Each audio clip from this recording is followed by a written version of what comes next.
As Alessandro returned home after a tiring day in the workshop, exhaustion enveloped him completely. The daily problems, the financial worries, and the constant pressure to support his distant family seemed to have no end.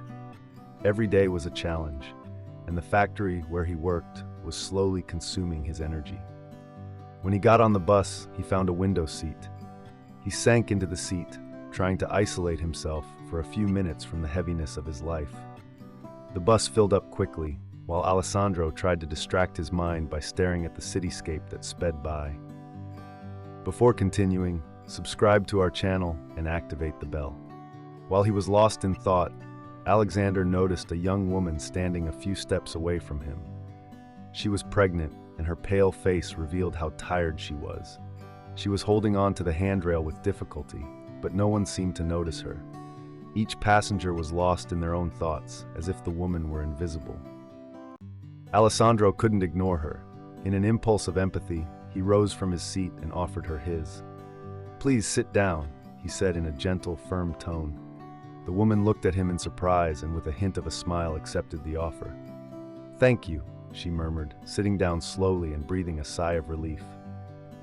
Standing next to her, Alessandro felt strangely serene. That simple gesture of kindness had given him unexpected relief. She reminded him of his mother, who had faced 1,000 difficulties during her pregnancy, and this touched him deeply. When the bus reached his stop, Alessandro prepared to get off, but just as he was about to get up, he felt a slight pressure in his jacket pocket. Confused, he reached in and found a small note. He turned and saw that the woman was looking at him with a strange smile. "Read it later when you're alone," he said in a low voice, before the bus pulled away, leaving him alone on the sidewalk. Alessandro stood there for a moment motionless, his heart pounding. Then, curious and perplexed, he opened the ticket. On the paper was written, "In the heart of darkness, the light is always closer than you think." Below the sentence, an address. Alessandro recognized it immediately. It was in one of the most luxurious neighborhoods of the city, a place he would never have thought of visiting. Why had that woman given him that note? And why that particular address? Curiosity began to consume him. When he got home, he tried to put the incident aside, but he couldn't stop thinking about that mysterious message. The night was not at all peaceful, and the thought of that note kept him awake. The next day, after much thought, Alessandro decided to follow the address. He took the bus again, this time heading toward the richest and most sophisticated neighborhood in the city. As he approached his destination, his anxiety grew. He had no idea what to expect. When he arrived at the address indicated, he was speechless. It was not a simple apartment as he had imagined, but a majestic villa, surrounded by high walls, surveillance cameras, and an imposing wrought iron gate. Everything there seemed to indicate a level of luxury and wealth unknown to him. Hesitantly, Alessandro approached the intercom. He pressed the button, and a mechanical voice answered. "In the heart of darkness," Alessandro said, following the directions on the note. "The light is always closer than you think," he completed the sentence, as requested. The gate clicked open, allowing him to enter. Alessandro walked down the long driveway, lined with impeccably manicured gardens, feeling more and more out of place. When he reached the front door, it opened without him having to knock. Standing before him was the same woman he had seen on the bus, but now she looked completely different. She was no longer tired or fatigued. On the contrary, she looked radiant, relaxed, with a calm smile on her face. "Welcome, Alessandro," she said in a soft voice. "You didn't expect to see me here, did you?" Alessandro was speechless, confused but also fascinated by everything that was happening. The woman invited him in and led him into a large room, furnished with elegance and pomp. "My name is Federica," she began, "and what I'm about to tell you could change your life." Alessandro listened to her, still in disbelief. Federica was the daughter of one of the most influential and powerful men in the city, but behind that facade of luxury and well-being hid a life of solitude and difficulty. That day on the bus, Alessandro had been the only one who had really seen her, not just as a pregnant woman, but as a person with needs. "The note was just the beginning," Federica continued. "I need your help. You were the only one who showed me kindness when I needed it most, and now I ask you to stay by my side, at least for a while." Alessandro felt perplexed. He didn't understand why such a rich woman would need him, but his instincts told him to trust her.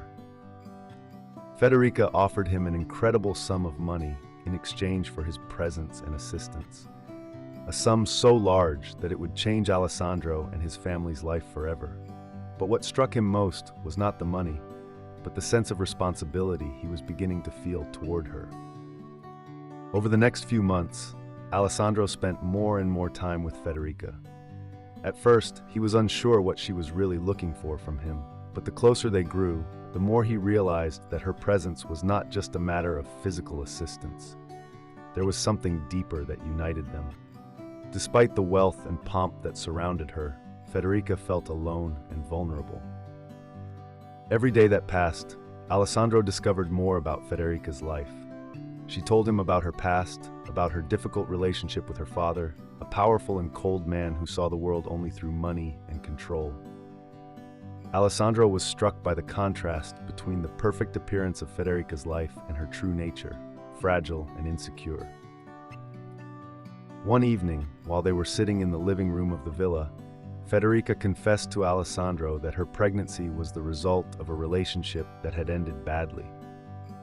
The father of the child had abandoned her as soon as he discovered that she was pregnant, leaving her to manage alone the weight of a situation she had never wanted to face. "I felt lost," Federica admitted wistfully. "That's why your gesture that night on the bus meant so much to me. It was as if someone finally saw past my facade and recognized my suffering."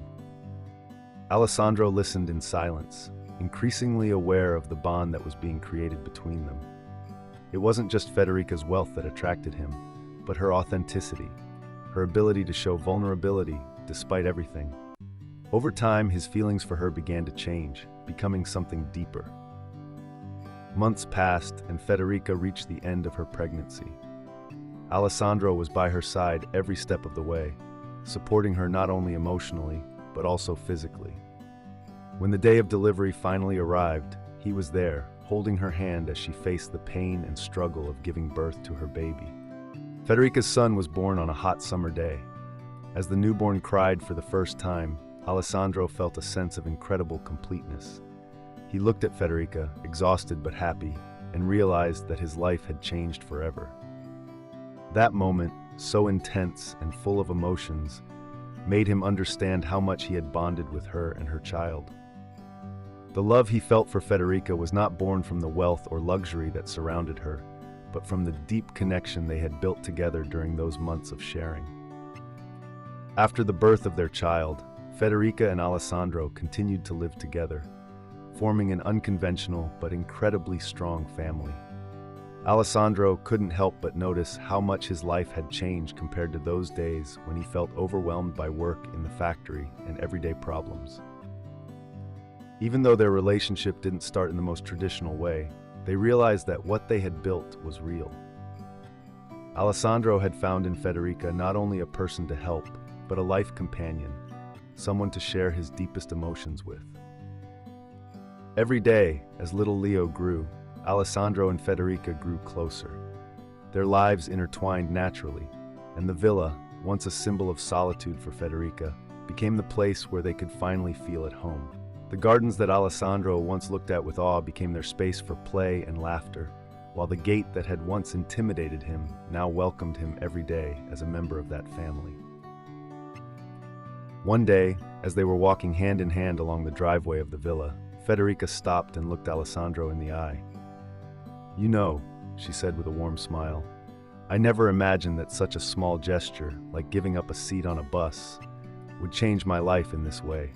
You came into my life at the moment when I most needed someone who could really see me." Alessandro smiled, looking back at her. "I never would have guessed either," he replied softly, "but I'm glad it happened." Their future was still unwritten, but one thing was certain.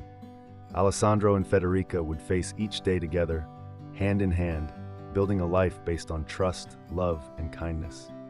And after all, it all started with a simple ticket on a crowded bus, a small gesture that had illuminated their lives in the deepest darkness. Did you like this story? Leave a comment below. Thanks for watching the video till the end, and see you next story.